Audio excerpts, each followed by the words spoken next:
Hello বন্ধুরা, welcome to exam যোদ্ধা।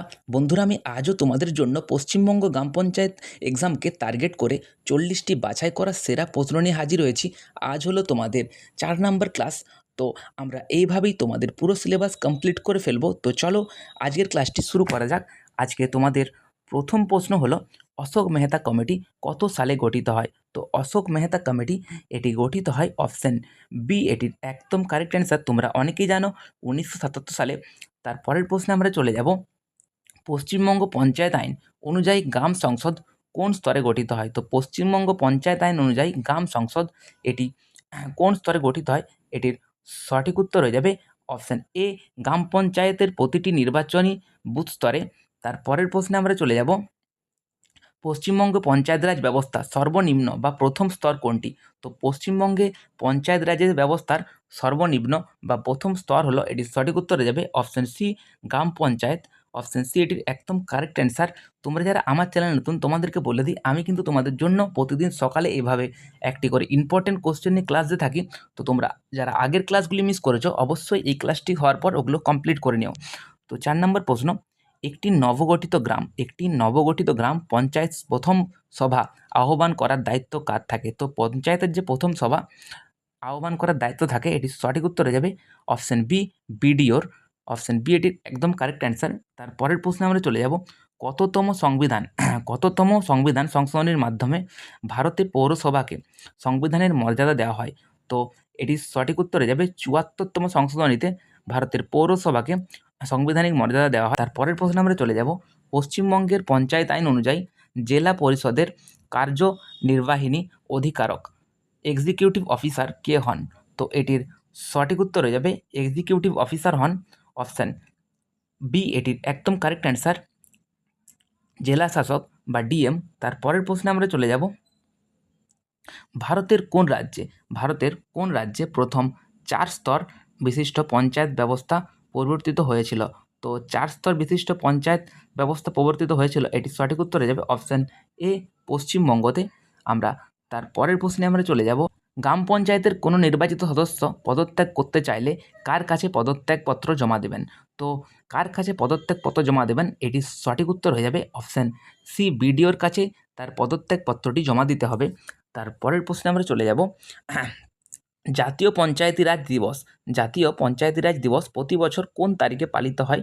তো এটির সঠিক উত্তর হয়ে যাবে অপশান সি, 24শে এপ্রিল পালিত হয়।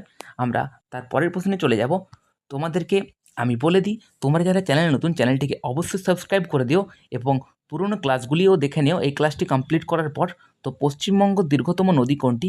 পশ্চিমবঙ্গ দীর্ঘতম নদী হলো অপশান সি, এটির একদম কারেক্ট অ্যান্সার হয়ে যাবে ভাগীরথী বা হুগলি নদী পশ্চিমবঙ্গের দীর্ঘতম নদী। তারপরের প্রশ্নে আমরা চলে যাব, পশ্চিমবঙ্গের উত্তর ও দক্ষিণ দিনাজপুর জেলা দুটি কত সালে বিভক্ত হয়? তো উত্তর ও দক্ষিণ দিনাজপুর জেলা দুটি কত সালে বিভক্ত হয়? এটির সঠিক উত্তর হয়ে যাবে অপশান বি, 1992 সালে। তোমরা কিন্তু আমার আগে প্রশ্নগুলির উত্তর দেওয়ার চেষ্টা করো, এতে তোমাদের প্র্যাকটিস অনেক বৃদ্ধি পাবে। তো পশ্চিমবঙ্গের কোন জেলায় রাবার চাষ সবচেয়ে বেশি হয়? পশ্চিমবঙ্গের কোন জেলায় রাবার চাষ সবচেয়ে বেশি হয়? এটির সঠিক উত্তর হয়ে যাবে অপশান এ, জলপাইগুড়ি জেলাতে রাবার চাষ সবচেয়ে বেশি হয়। তারপরের প্রশ্নে আমরা চলে যাব, পশ্চিমবঙ্গের কোন প্রাকৃতিক অঞ্চল মূলত ল্যাটেরাইট মৃত্তিকা দ্বারা গঠিত? তো ল্যাটেরাইট মৃত্তিকা দ্বারা গঠিত প্রকৃত অঞ্চল, এটির সঠিক উত্তর হয়ে যাবে রাঢ় অঞ্চল। অপশান সি এটির একদম কারেক্ট অ্যান্সার হবে। তারপরের প্রশ্নে আমরা চলে যাব, জলদাপাড়া জাতীয় উদ্যান পশ্চিমবঙ্গের কোন জেলায় অবস্থিত? তো জলদাপাড়া জাতীয় উদ্যান এটি পশ্চিমবঙ্গের আলিপুরদুয়ারে অবস্থিত। অপশান এ এটির একদম কারেক্ট অ্যান্সার হয়ে যাবে। তারপরের প্রশ্নে চলে যাব, পশ্চিমবঙ্গের দীর্ঘতম ব্যারেজ বা বাঁধ কোনটি? এটির সঠিক উত্তর হয়ে যাবে অপশান এ, ফারাক্কা ব্যারেজ। আমি কিন্তু একটু তাড়াতাড়ি তোমাদের প্রশ্নগুলি কমপ্লিট করে দেওয়ার চেষ্টা করছি, যাতে তোমাদের সময়ের অপচয় একদমই না হয়। যাদের অসুবিধা হচ্ছে তারা ভিডিওটি পজ করে অবশ্যই একবার প্রশ্নটিকে দেখে নিও ভালো করে।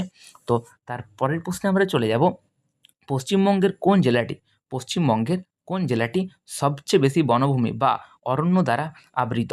তো এটির সঠিক উত্তর হয়ে যাবে অপশান সি, দক্ষিণ 24 পরগনা জেলাটি। তারপরের প্রশ্নে আমরা চলে যাব, আয়তনের বিচারে ভারতের রাজ্যগুলির মধ্যে পশ্চিমবঙ্গের স্থান কততম? তো আয়তনের বিচারে ভারতের রাজ্যগুলির মধ্যে পশ্চিমবঙ্গের স্থান হলো, এটির সঠিক উত্তর হয়ে যাবে অপশান বি 13তম। আমরা তার পরের প্রশ্নে চলে যাব। দিল্লির বিখ্যাত কুতুব মিনারের নির্মাণ কাজ কে সম্পন্ন করেছিলেন? তো দিল্লির বিখ্যাত কুতুব মিনারের নির্মাণ কাজ কে সম্পন্ন করেন? এটির সঠিক উত্তর হয়ে যাবে ইলতুৎমিশ। অপশান বি এটির একদম কারেক্ট অ্যান্সার। আমরা তার পরের প্রশ্নে চলে যাব। কোন মুঘল সম্রাটকে জিন্দা পীর বলা হতো? তো জিন্দা পীর বলা হতো, এটির সঠিক উত্তর হয়ে যাবে ঔরঙ্গজেবকে। অপশান ডি এটির একদম কারেক্ট অ্যান্সার। আমরা কিন্তু দেখতে দেখতে 21 নাম্বার প্রশ্নে চলে এসেছি। তোমাদের যদি আমার ভিডিওটি ভালো লাগছে তাহলে অবশ্যই একটি লাইক করে দিও ক্লাসটিকে। তো চলো 21 নম্বর প্রশ্ন। জাতীয় কংগ্রেসের প্রথম মহিলা সভাপতি কে ছিলেন? তো জাতীয় কংগ্রেসের প্রথম মহিলা সভাপতি ছিলেন, এটির সঠিক উত্তর হয়ে যাবে option B Annie Besant. Option B এটির একদম কারেক্ট অ্যান্সার হয়ে যাবে। তার পরের প্রশ্নে চলে যাব। মহাত্মা গান্ধী কত সালে দক্ষিণ আফ্রিকা থেকে পাকাপাকিভাবে ভারতে ফিরে আসেন? তো মহাত্মা গান্ধী পাকাপাকিভাবে দক্ষিণ আফ্রিকা থেকে ভারতে ফিরে আসেন, এটির সঠিক উত্তর হয়ে যাবে অপশান এ 1915 সালে। তার পরের প্রশ্ন আমরা চলে যাব। ইনকলাব জিন্দাবাদ স্লোগানটি প্রথম কে জনপ্রিয় করে তুলেছিলেন? তো ইনকলাব জিন্দাবাদ এই স্লোগানটি প্রথম জনপ্রিয় করে তুলেছিলেন ভগৎ সিং। অপশান বি এটির একদম কারেক্ট অ্যান্সার হয়ে যাবে। ভারতে অধীনতামূলক মিত্রতা নীতি কে প্রবর্তন করেন? তো অধীনতামূলক মিত্রতা নীতি এটি প্রবর্তন করেছিলেন, এটির সঠিক উত্তর হয়ে যাবে অপশান বি এটির একদম কারেক্ট অ্যান্সার হয়ে যাবে লর্ড ওয়েলেসলি। আমরা তার পরের প্রশ্নে চলে যাব। সংবিধানের কোন অংশে মৌলিক অধিকারের কথা বলা হয়েছে? তো সংবিধানের মৌলিক অধিকারের কথা বলা হয়েছে, এটির সঠিক উত্তর হয়ে যাবে অপশান বি পার্ট 3-তে বলা হয়েছে মৌলিক অধিকারের কথা। তার পরের প্রশ্নে আমরা চলে যাব। স্বাধীন ভারতের প্রথম লোকসভার স্পিকার কে ছিলেন? তো স্বাধীন ভারতের প্রথম লোকসভার স্পিকার ছিলেন, এটির সঠিক উত্তর হয়ে যাবে অপশান সি গণেশ বাসুদেব মালঙ্কার। তার পরের প্রশ্নে আমরা চলে যাব। সংবিধান সংশোধনের পদ্ধতিটি কোন দেশের সংবিধান থেকে নেওয়া হয়েছে?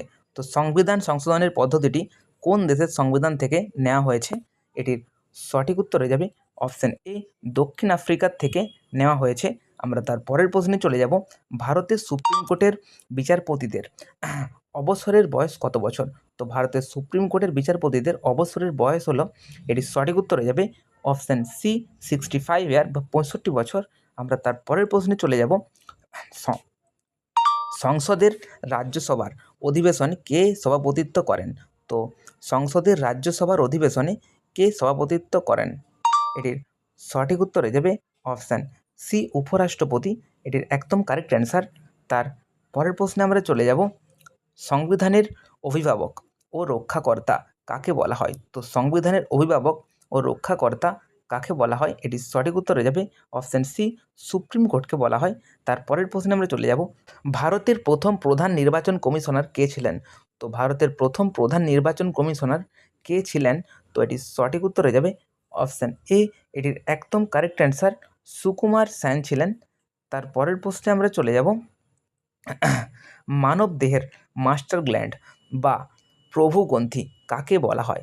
তো এটির সঠিক উত্তর হয়ে যাবে অপশান সি, এটির একদম কারেক্ট অ্যান্সার পিটুইটারি গ্রন্থিকে বলা হয়।